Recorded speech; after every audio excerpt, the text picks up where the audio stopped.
Hello, everyone, and welcome to another lore episode. This one's going to be a little bit meatier subject. In addition to some of my discussions on the War of the Magi, this actually has a lot of callbacks to some of the events from the War of the Magi. Now, if you'll recall from some of my other lore episodes, the War of the Magi was an overlapping event that happened between the middle of the fourth astral era to the end of the fourth astral era into the fifth astral era.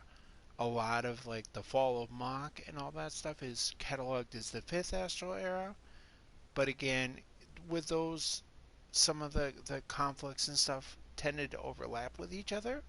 So, and of course, those have direct implications into the practice of red magic. Red magic roughly originated.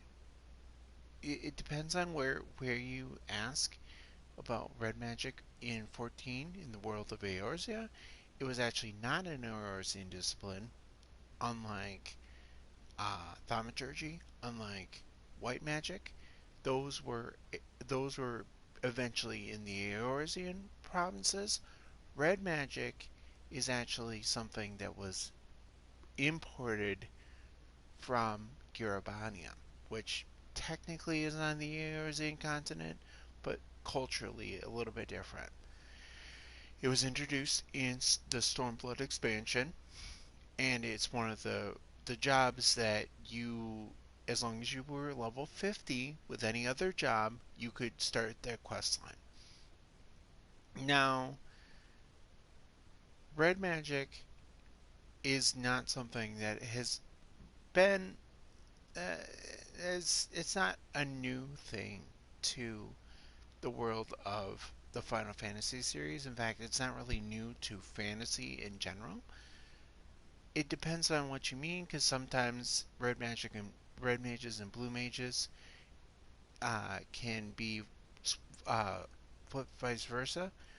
But in the world of Final Fantasy, essentially what a red mage is a jack of all trades mage that can use a little bit of white magic, a little bit of black magic, not really good at, not really excelling at either one of them. So in Final Fantasy IV, for example, if you were a red mage, you had a lot of skills, but you could not use higher tier magic. You cannot use Blizzaga, you cannot use Firaga, you cannot use Flare, you cannot use some of the most devastating black magic, nor could you use the most devastating white magic. You literally were tier 1 and tier 2, so you could use Cure, and you could use Cura, but you could not use Curaja or Curaga, neither of those skills, which were some of the most potent. If you wanted to do that, you had to be either a strict white mage or a strict black mage.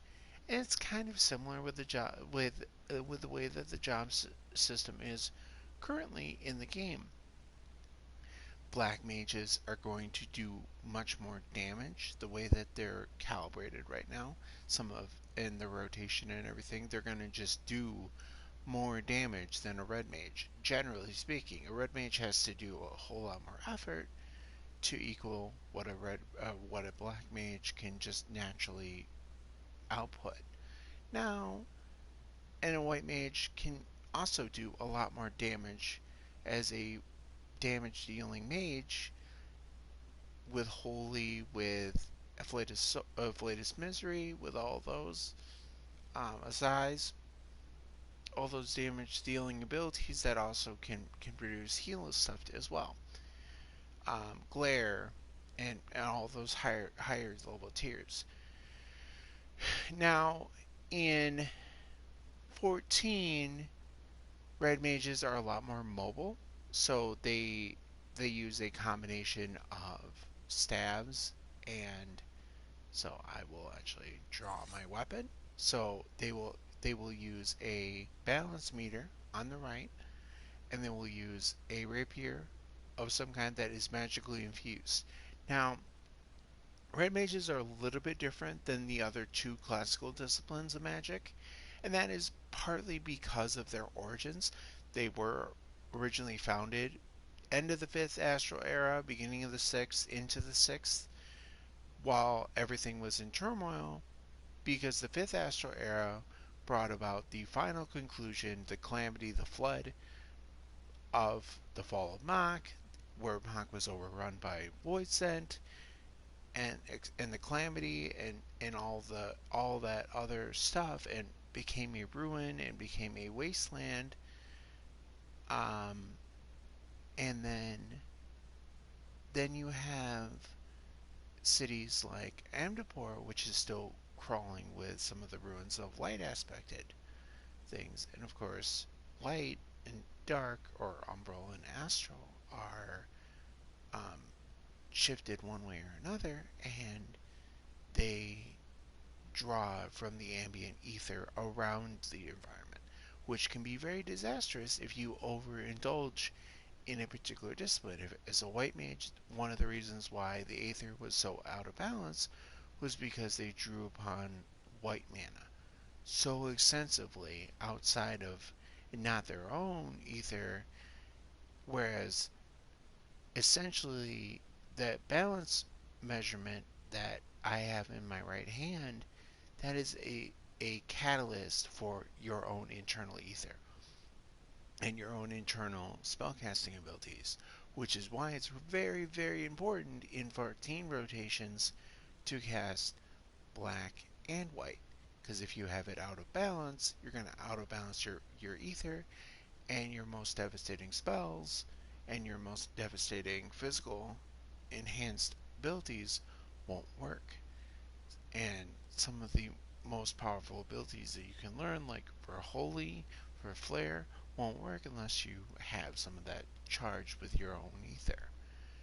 Now, again, like I said, the Sixth Astral Era came and went, and it was a time of great turmoil. It was a time where they were trying to rebuild the ancestors of what the Emdopori and the Mahaki people were, which would eventually found the modern day peoples of Eorzea and the modern day disciplines of white magic and black magic, and eventually sort of red magic.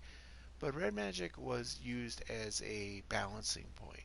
It was used as a way of defying fate because, unfortunately, the way that Mach, excuse me, not Mahak, the way that Mach had, there were a lot of void sent that were involved, and there were a lot of twisted grippings and everything, and red magic was used as a counter to the evils and the indulgence of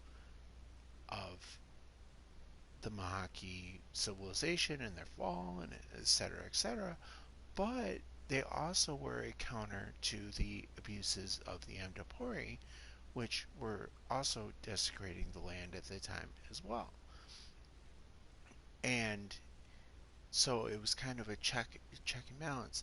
So they are actually as you find out in the quest line, they are actually the peoples that made the ziggurat. That if you, which is becomes a not really super important, but it becomes a landmark within Stormblood, and you actually do have to go there like once for the story, but then you also get to return there as a red mage, and you find out that red mages were the ones that created that ethereochemical research facility, which was the ziggurat. It was basically a monitoring station during that time. It wasn't as advanced as the Allegan Empire stuff. It didn't rely so much on technology. It relied on just balancing out the ether around the environment and trying to stabilize the land, because the land had so much turbulence, in a way that was actually very similar to the wake of the seventh umbral calamity, which is the one that the Warrior of Light was the most recent impacted by. So again, red mages are relatively recent compared to black and white. Both black and white have existed since arguably the Allegan Empire, whereas red magic, in its the way that it is taught and the way that the storyline goes, has only existed since the fall of Mach and the beginning of the sixth astral era and into the seventh. Now, in the storyline, it's a group that lends their hands toward the Almegan restoration, and they were mistreated, and it was easy for the duelists to be taken advantage of by idealistic people like the Griffin, which is a character in the lead up to Stormblood, and also by the Empire themselves. And essentially, that is what created the overall downfall of the Crimson Duelists, is the betrayal by one of their own, who it turns out had a natural affinity toward the void, had a natural affinity toward the umbral in a way that they never really had toward the astral. And basically, it is determined that there were certain people that were given by this especially powerful void scent, and the void scent was and this void scent was a very, very powerful entity. It was one that had been plotting for centuries and for honestly millennia, um, to escape its own prison and enact its vengeance, and which is actually a very similar plot to a void scent that you encounter in the Thaumaturge questline. Again, because of the relationship that Thaumaturgy has to the void, because they are the caretakers of the disciplines of the Mahaki people, and learning how to use destructive magic in a way that could temper the evil of the void. And that's kind of how the whole black magic questline is going. I have not finished the black mage questline compared to the red mage, but as the story evolves, you end up finding out a whole lot more about void scent and about the some of the remnants of Mach, and it is a very, very fascinating story, and I definitely recommend playing it for yourself and exploring some of the and because a summary by me will not do it credit. Honestly, it is one of the better stories for a job that they have ever done. Honestly, um, so yeah, like it's a really, really well done job. So essentially, as the story evolves, it's revealed a whole lot more about, you know, confronting destiny and the people that betrayed from within their order, and why the Crimson Duelists no longer associate where they still help the Resistance, but they're not like compatriots with the Resistance anymore, just because of they've gotten burned by overly idealistic people that would take advantage and would use them for not great ends, um, and so on and so forth. And there's not really a whole lot of practicing red mages that exist anymore. Really, the Warrior of Light, or all of our Warrior of Lights, and one of our discipline, one of our mentors, and maybe a handful of other people are practicing the art. The art is more or less gone now. The Crimson Duelists at the time of the betrayal were not a very large order, and then they basically became an even smaller one. So the person that mentors you is one of the last surviving members of that order. And then, of course, you end up inheriting some of those disciplines in your fight to um, balance out the world and basically bring light into the darkness, and so on and so forth. So,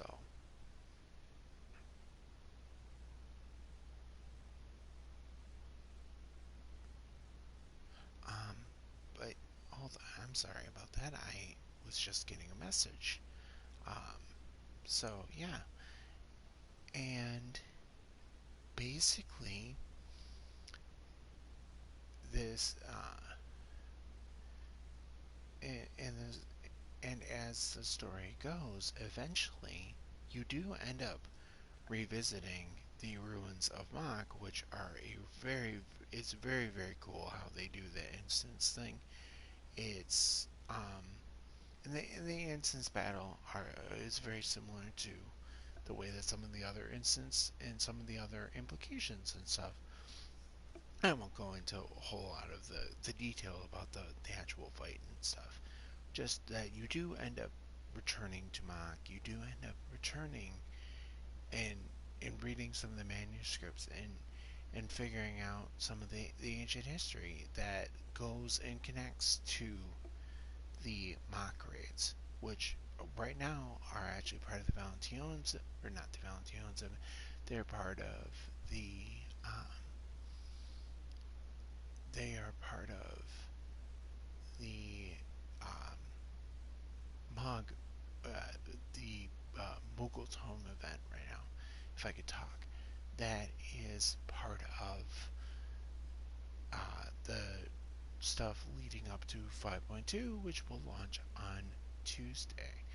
And you best believe I will definitely have some lore stuff once some of the stuff launches, especially with Ruby Weapon, and hopefully with my Red Mage, and hopefully there'll be some ongoing story with that. So that is something to a little ping within my ping about that. Um, and yeah, I thought this was going to go for half an hour, but I kind of like these little bit shorter videos and stuff. I think honestly, yeah, and you do get to go back to Mach. You do end up encountering the creator of your compatriot, and you do end up basically figuring out the intricacies of this curse and how that relates to the Mahaki people and how that relates to how things are going to persist in the future. I really hope that there's going to be some tie-ins and stuff as well later on. I'm sure that there will be, especially because there's more about the void. Um, both uh, destroyed by um, by Asian plotting and mismanagement, and also the dimension of the void. Whether or not they're one and the same, it's hard to say. But yeah, um, so there's definitely some really cool storytelling I'm very much looking forward to. So yeah, I think that's about it. And I'm going to sign off then about that. And I will talk to you on the next one. Bye.